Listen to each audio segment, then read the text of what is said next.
টাঙ্গাইলের পোড়াবাড়ির ঐতিহ্যবাহী চমচমের রেসিপি নিয়ে আমি আজ হাজির হয়েছি। তো বন্ধুরা, আজ বানাবো মিষ্টির রাজা পোড়াবাড়ির চমচম। দেখতে যতটা সুন্দর, খেতেও ততটাই সুস্বাদু।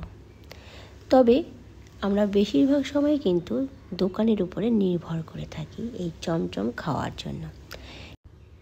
তবে বন্ধুরা, এই চমচম বানানোর ছোট ছোট কিছু টিপস যদি তোমরা ফলো করো, তাহলে বাড়িতে খুব সহজে এই দোকানের মতো চমচম কিন্তু তৈরি করতে পারবে।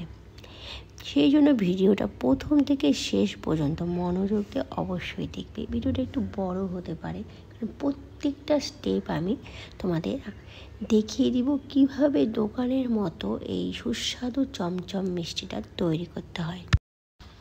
তো দেখো, চমচম বানানো যেমন সোজা তেমন একটু কঠিনও আছে। কঠিন তখনই হয় যখন পরিমাপগুলো একদম সঠিকভাবে নেওয়া হয় না, তখনই মাপের 19-20 হয়ে যায় এবং চমচমটা ঠিকঠাকভাবে তৈরি হয় না।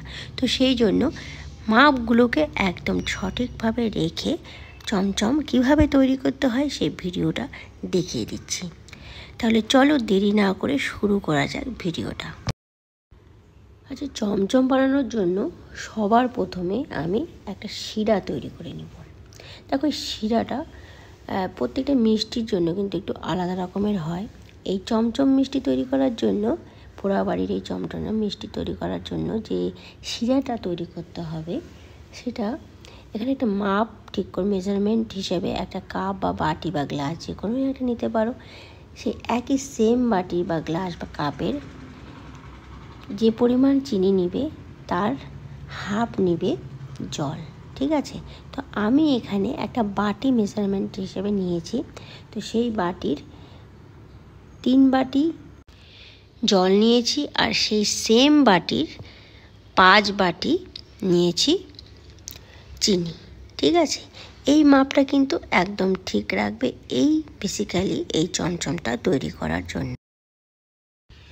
তো বন্ধুরা, তোমরা নিশ্চয়ই বুঝতে পেরেছো মাপটা কিভাবে নিতে হবে।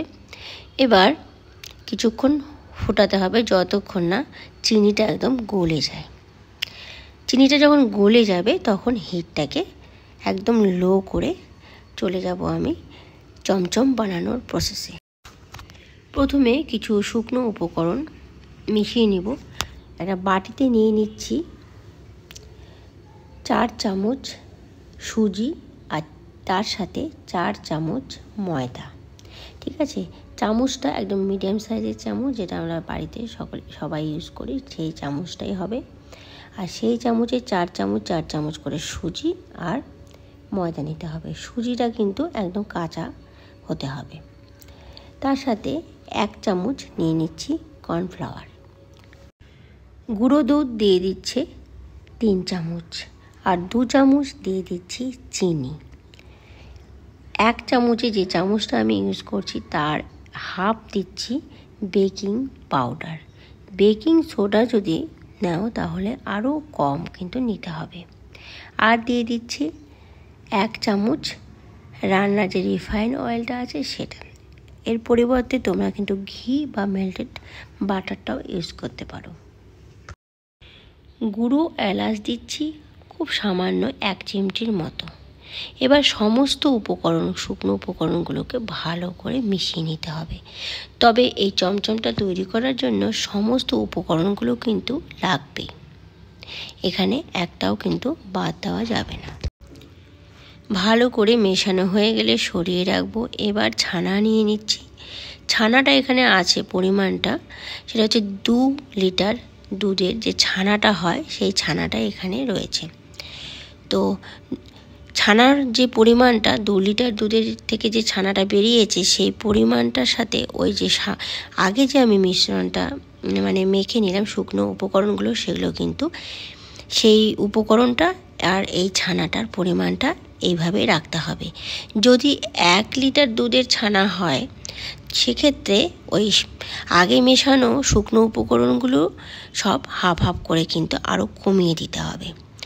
তো এই দিকটা কিন্তু মাথায় রাখবে। এবার ছানাটাকে খুব ভালো করে মেখে নিতে হবে। আর ক্রিমি ভাবটা যতক্ষণ আসবে, মাখতে মাখতে একটা তেল তেলে ক্রিমি ভাব আসবে, ততক্ষণ কিন্তু মেখে যেতে হবে খুব ভালোভাবে। আর মাখার সময় সেই উপকরণগুলো যেগুলো আমি মিশিয়েছিলাম শুকনো বাটির মধ্যে, সেগুলো সমস্ত কিন্তু অ্যাড করব। আর খুব ভালো করে হাত দিয়ে ডেবে ডেবে কিছুক্ষণ মেখে নেব আর একদম স্মুথ একটা ডোয়ের তৈরি করব। পরিমাণগুলো যদি সব ঠিকঠাক রাখা যায় তাহলে চমচম বানানো একদমই কিন্তু কঠিন নয়।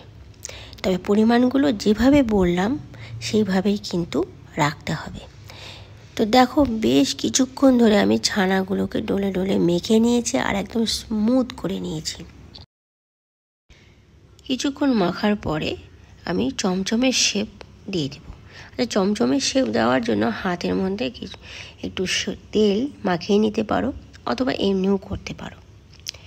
তো চমচমের যে শেপটা হয় সেই শেপটাই আমি দিয়ে দিচ্ছি। একটু লম্বা করে নেব, আগে প্রথমে রাউন্ড করে নেব, তারপরে লম্বা লম্বা শেপ করে নেব।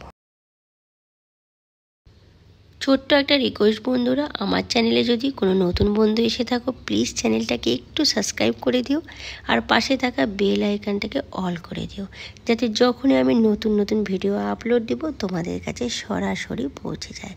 আর যে সমস্ত বন্ধুরা প্রথম দিন থেকে আমার পাশে রয়েছো, আমার ভিডিওর সাথে রয়েছো, তাদের আমি অসংখ্য অসংখ্য ধন্যবাদ ভালোবাসা জানাচ্ছি। ভিডিওটা ভালো লাগলে অবশ্যই একটা লাইক দিয়ে দিও। তোমাদের একটা লাইক আমাকে অনেকখানি মোটিভেট করে নতুন ভিডিও তৈরি করার জন্য। কথার ফাঁকে দেখো হয়ে গিয়েছে চমচমগুলো তৈরি। আচ্ছা, একটা ছোট্ট টিপস তোমাদের বলে দিই, চমচমগুলো তৈরি হওয়ার সাথে সাথে কিন্তু চিনির শিরাটা যেটা সবার প্রথমে আমি রেখেছিলাম লো ফ্লেমে, সেটাতে দিয়ে দিতে হবে। ঠিক আছে, এটাকে কিন্তু বেশিক্ষণ আর রাখা যাবে না, যত রাখবে তত কিন্তু চমচমটা ভালো হবে না। তো সেই জন্য তৈরি করতে হবে আর সাথে সাথেই চিনির শিরার মধ্যে দিয়ে দিতে হবে। আর যখন চিনির শিরার মধ্যে দিবে তখন কিন্তু হিটটাকে একদম লো বা মিডিয়াম করেই রাখবে, কারণ দেওয়ার সময় যদি হাই হিট করে একদম ফেটে যাবে আর ফাটা ফাটা হয়ে যাবে, তখন কিন্তু ভালো হবে না। চমচমগুলো চিনি সিরাপের মধ্যে দেওয়ার পরে 2 মিনিট একটু ফুটিয়ে নিয়ে হিটটাকে বাড়িয়ে দেব আর ঢেকে রেখে দেব। 20 থেকে 25 মিনিট ঢেকে রান্না ফুটিয়ে নিব। আর জলটা যখনই একটু কমে আসবে তখনই অ্যাড করব 1 বাটি বা 1 কাপ গরম জল। জলটাকে কিন্তু একদমই কমানো যাবে না, একদম কমে গেলে না তাহলে চিপসে যাবে।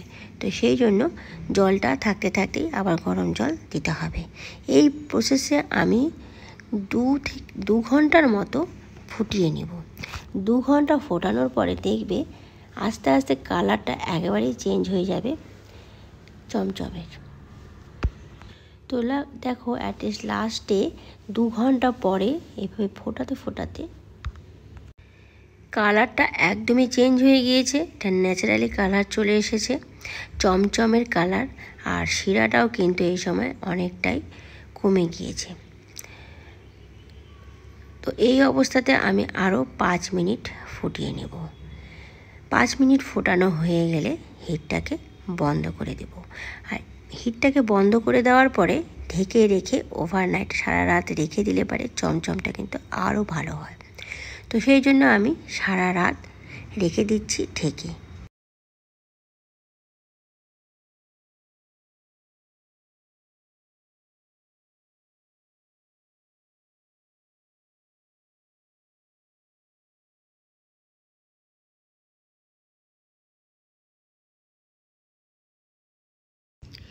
ওভারনাইট রাখার পরে পরের দিন দেখো কালারটা কতটা মিষ্টি এসেছে, একদমই পারফেক্ট চমচমের কালার চলে এসেছে। এবার একটা প্লেটের মধ্যে উঠিয়ে নিব আর মাওয়ার মধ্যে ভালো করে কোট করে নিব। তোমরা চাইলে এমনিও সার্ভ করতে পারো, তবে মাওয়ার মধ্যে কোট করলে পারে খেতে কিন্তু আরও ভালো লাগে, দেখতেও দুর্দান্ত লাগে। এভাবে তুলে নিব আর মাওয়ার মধ্যে ভালোভাবে কোট করে নেব। তো দেখো বন্ধুরা, ভিডিওতে দেখে তোমরা অবশ্যই কিন্তু বুঝতে পারবে বা বুঝতে পেরেছো যে কিভাবে টাঙ্গাইলের পোড়াবাড়ির চমচম তৈরি করতে হয়।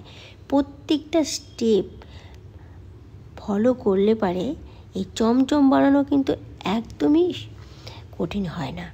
তো আশা করছি তোমরা বাড়িতে আমার এই ভিডিওটা প্রথম থেকে শেষ পর্যন্ত দেখে অবশ্যই একবার না একবার তৈরি করবে। আর তৈরি করলে আমাকে কমেন্ট বক্সে অবশ্যই জানাবে কেমন হয়। তো আর দেরি না করে একদম ঝটপট বাড়িতে বানিয়ে ফেলো টাঙ্গাইলের পোড়াবাড়ির ঐতিহ্যবাহী চমচম। নিজেও খাও আর সবাইকে সার্ভ। এতক্ষণ আমার পাশে থেকে ভিডিওটা দেখার জন্য আমার সমস্ত বন্ধুদের অসংখ্য অসংখ্য ধন্যবাদ। আজকে পর্যন্তই, ফিরে আসবো নতুন ভিডিওতে নতুন রেসিপি নিয়ে। ভালো থাকবে, সুস্থ থাকবে, বাই।